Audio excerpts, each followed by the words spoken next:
Thank you so much, Darcy. I was getting a little verklempt listening to that because I actually have an announcement on behalf of myself and my wife, Rebecca. Rebecca is 16 weeks pregnant, actually 17 weeks today.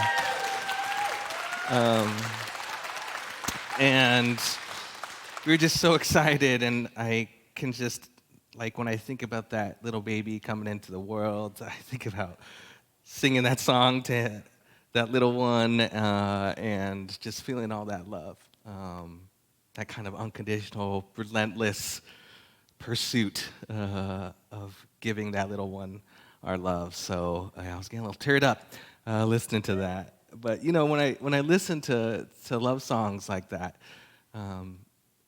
it often sort of makes me feel like when I tweak it a little bit, not as just like a love song that's about romantic love, or that the lyrics aren't necessarily like to a person or from a person, but when I can listen to those lyrics kind of as like from the divine itself, like from the universe itself, like a little love song from the divine, it totally like shifts and changes the meaning for me. And this song in particular, I think, really does that. Like listening to those lyrics as this little love song from the universe, that there's this presence that is ineffable and expansive, but also like really personal and intimate. It's continually seeking to make itself known in my life, to make me feel that kind of love, that kind of unconditional love. I really resonate with this idea, like that there's an everlasting presence that we may know as, or be coming to know as, the divine or spirit or God, that like speaks to us through our intuition, that makes us sense something that is like absolutely greater than ourselves, like almost just like ineffably just expansive and great, but also like so close, like right here, that has always been with us, and in fact is a part and imbued in every part of all of life. It's not this energy that's just like cold and impersonal. It's an energy that feels like love, you know, that is continually seeking to make itself known, like almost annoyingly so sometimes, like is relentless in making us feel its love, like even in our darkest moments, and perhaps especially in our darkest moments, that presence is like just knocking at our door, like, hey, like I'm right here, no matter what. It actually I love that we have flowers honoring fur babies today, because it actually makes me think of my dog Blue, our dog Blue, who has become quite attached to me since we adopted him, 7 or 8 months back, who is like totally just this like living embodiment of that annoying kind of relentless pursuit of love. You all know what I'm talking about when I have fur babies, right? Like just ready to give love, ready to receive love at any moment. Like, it doesn't matter if I'm in a good mood or a bad mood, whether I've like crushed all my goals for that day or like feel like a total failure. Whatever it is, just like, hey, I'm ready. Let's snuggle. What's up? You want to play? I love you. Let's do it again. From the second we wake up to the second we go to sleep, like our fur babies are living embodiments of that, right? And I love this idea that, you know, like I think a lot of us are spiritual seekers, you know, especially that come to a spiritual center like this. We're like seeking, we're always seeking. We're seeking for this kind of enlightenment. We're seeking for this kind of experience of the divine. We're seeking for spiritual growth in whatever way, you know. But I just love this idea, and I just want to offer this idea to all of us, that the very thing we are seeking, this thing that we think we have to do all this spiritual work for, that we have to like do all the meditation and prayer, that we are just like processing, or, you know, like all the things we feel like we have to do to like experience this, to earn the right to experience, whatever we have going in our mind that we have to do, like that very thing that we are seeking is already seeking us. Like is already seeking us. And there's literally nothing. It's not only seeking us, it's like there's nothing it wouldn't do. There's no place it would go. There's no dark space within that it would be afraid to reach. There's nothing that it would not to make itself known, to make itself felt in our lives, in every single moment, relentlessly, right? And it reminds me of that feeling, and I think what we want to invite ourselves into, like when we do our spiritual practice songs. I actually want to invite us to, if we've been coming for a while and we haven't been singing, maybe sing a little bit. Maybe allow that to be something that we're like singing to ourselves, right? When we sing, "Oh, let this great power wash through," that's a spiritual practice of this, right? And I like this idea, like perhaps it's not our job to force this power to wash through, to earn and do all the things so that this power can wash through, to say all the right words so that this power can wash through. That no, like our job is just to let it, just let this great power wash through and allow it to wash over all of those edges or prickly parts of ourselves, like Reverend Shannon spoke to last week. Just allow it to wash over all of those rough edges and smooth us into a place where we can experience just the beauty of being alive with all of its complexity right here and right now, right?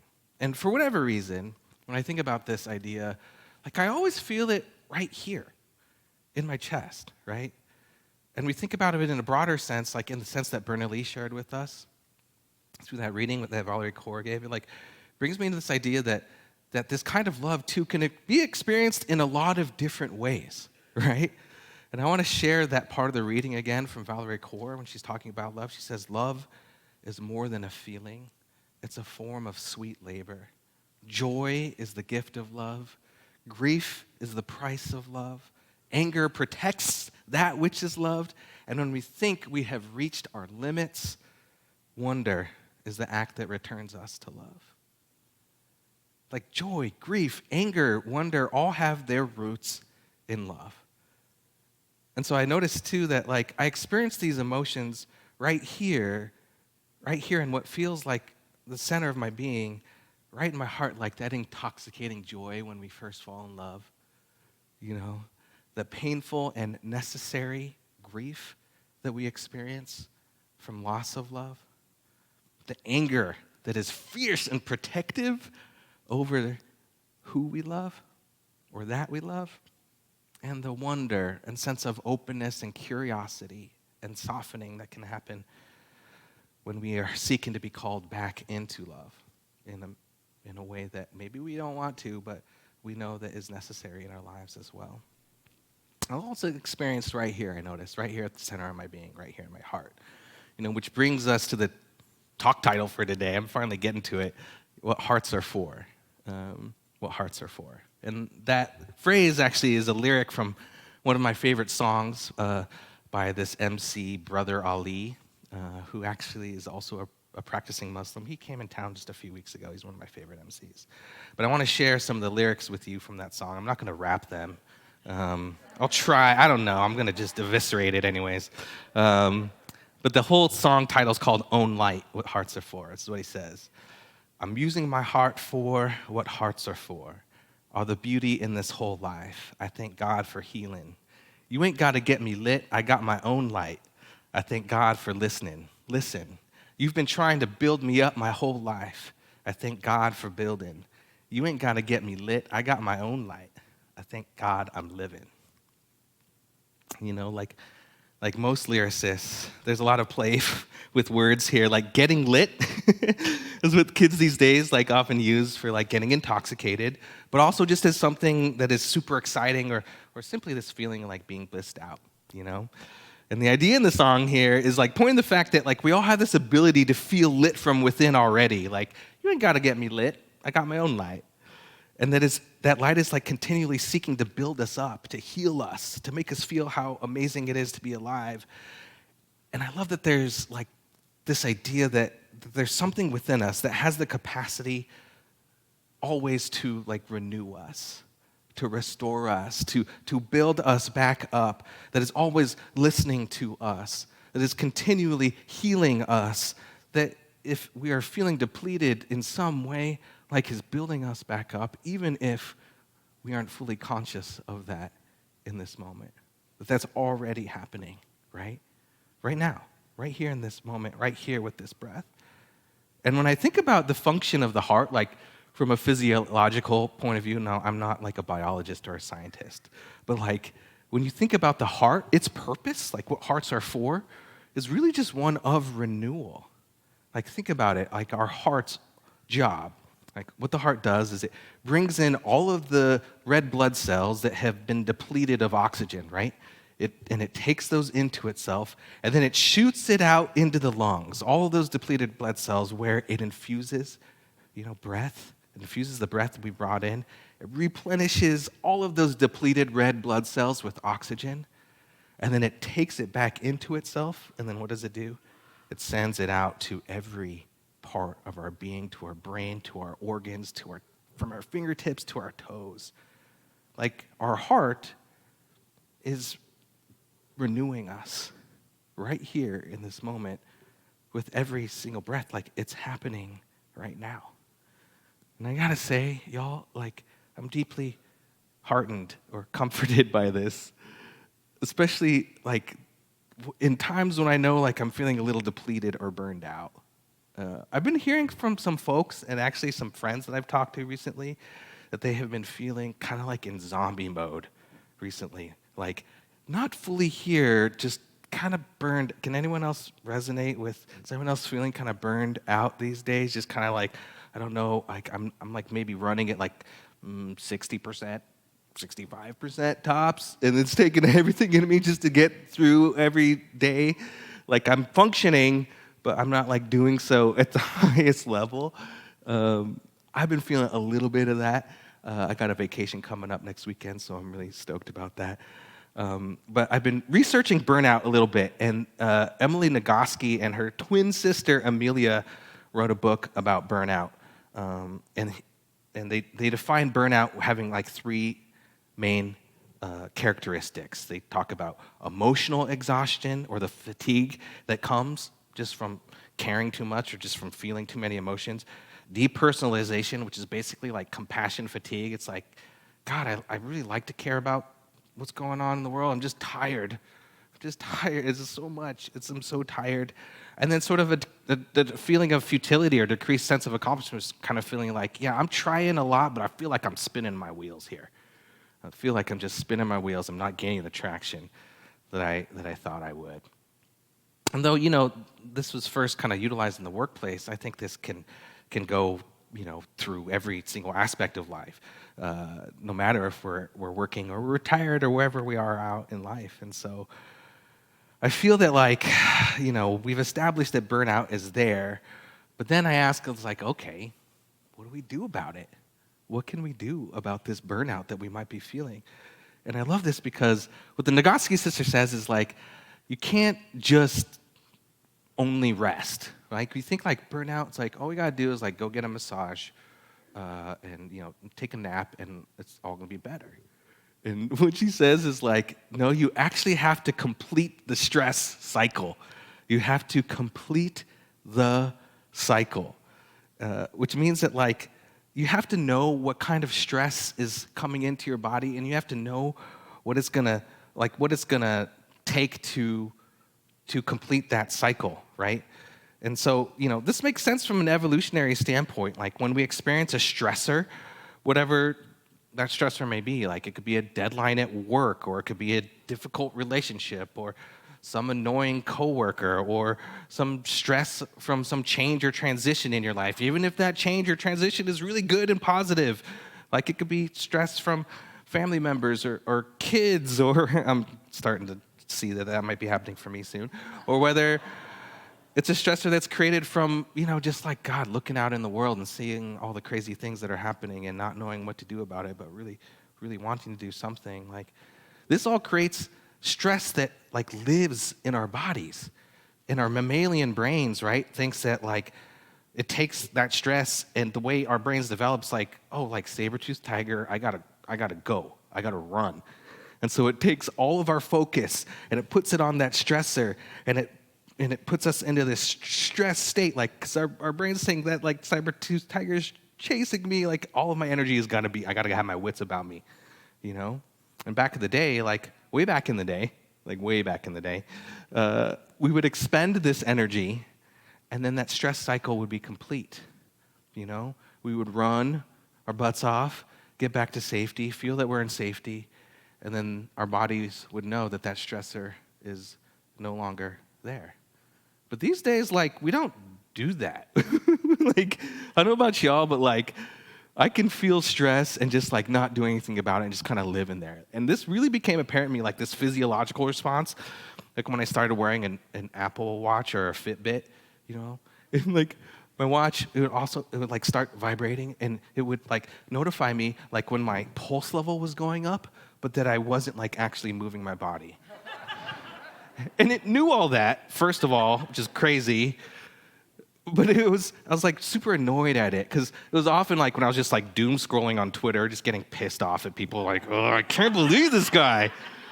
Or like sitting there like trying to go to sleep and then like worrying about all the things I had to do the next day. And then it would be like, your pulse is blah, blah, blah, but you're not moving. I'm like, yeah, Siri, I know. I'm just trying to go to sleep. Like, so upset right now, but I can't. Like, thanks for reminding me.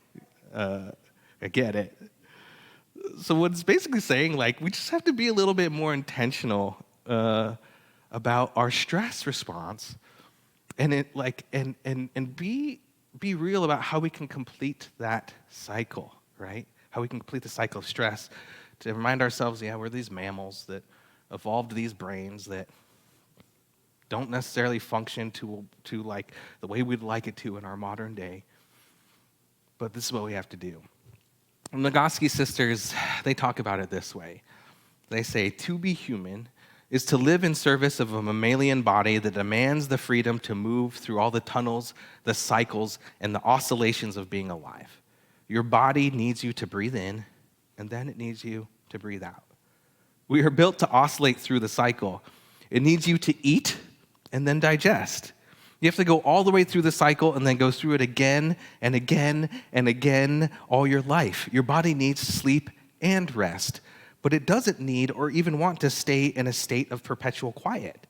It wants you to work and create and then rest again and again your whole life. Your body even needs you to oscillate from autonomy and solitude to deep emotional connection and back again.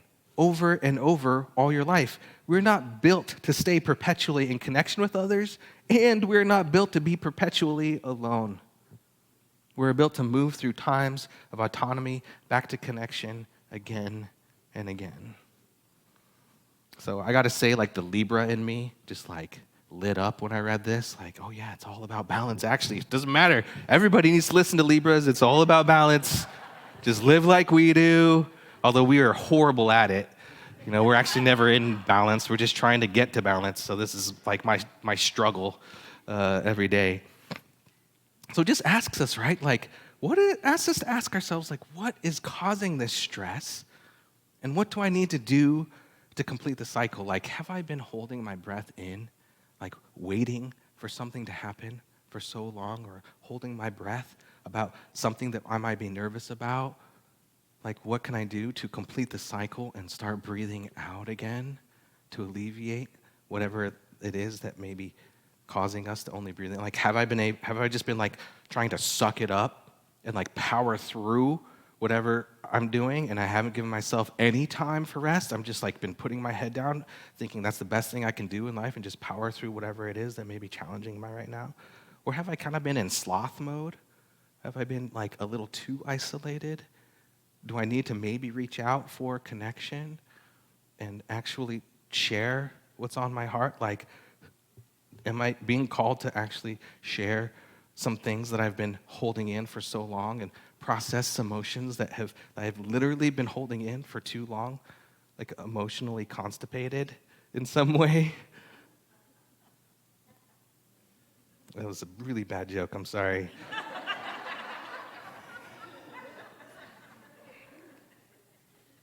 Whatever it is, right? Like, I love this challenge for us not to be like, I'm just so stressed, I'm so anxious, I'm so lonely, or whatever it is, but to like really be courageous enough to define, like, what is happening? What is the stressor that's happening in my body? And what can I do to complete the cycle? You know, what kind of little pattern have I been stuck in? And then what is something that's going to sort of neutralize that pattern so that it can become a little bit more balanced again, right? Whatever it is for you, I just invite you to consider that right now, whatever is happening that's bringing you distress, it's actually a signal to come back to your center. It's actually a signal that's telling you, like, hey, this is a little off balance right now. Like, you need to bring some of these other aspects into your life to come back into homeostasis again. And then through doing so, like, allowing yourself to be renewed, you know, allowing all those things that have been depleted to be filled with life again. Because here's what I know, like, I don't want to look out at what's happening in the world and just continually feel compassion fatigue and kind of this fatigue that comes with that. Like, I know that each one of us is being called to take part really fully in the transformation that's happening on our planet right now. Can you all feel the transformation that's happening? We're going through some growing pains. We're going through some labor right now. And like Valerie Kaur said, that labor can be fierce and bloody and hard. But it's also inviting us into a place that allows us to take part in that birth in a way that allows that new life to fully thrive, you know, to care for it, to love for it, and to be in a place that is ready to take on the challenges that we all are facing together, but to do so in a way that brings us joy, to do so in a way that brings us life, to do so in a way that also allows our own healing and our own transformation and the birth of that most authentic self that knows why it's here and that is fully engaged in our purpose of being here, which might just be to be fully loved and loving in every part of our life, whatever it is. I know that we're all being called into that right now. And so this practice of completing the cycle, this practice of being renewed, is what's being called forth from us now more than ever. Because I don't know about you all, I want to be here for the transformation that's taking place. I don't want to deny it. I don't want to try to turn my eyes away from it. I don't want to be depleted by it. I want to be here for it fully, as I feel each one of us is also feeling the call for. So I want to say yes to that together. And so whatever it is that is feeling like it might be depleting you right now or causing you to feel off-center or off-kilter in some way, I want to invite you into this practice of naming whatever it is and then doing all you can to complete the cycle. So I want to close with some words here from Chanel Miller and then go into a little bit of spiritual practice and prayer to end. This is what she says. She says, I can't promise your journey will be good. I can't promise glorious days or shining redemption. But when you get to the point where you feel like everything's gone, there's a little twist, a flame, a small shift. It is subtle. It comes when you least expect it. Wait for it. This is the rule of the universe. This is the one thing in life I know to be true. No matter how long your journey, I promise you the turn. One day it will lift. Hi, friends. I hope that our message inspired you today. I want to give you an opportunity to pay it forward. We are able to do all that we do here. We're able to get this message to you wherever you are in the world based on contributions. We're a nonprofit. And so I wanted to give you an opportunity to do that, to pay it forward. You can click the link in the description box below or go to our website. No amount is too small or too big. We are so grateful. Thank you. Thank you for tuning in. Know that you are loved. Mwah. Have a good week.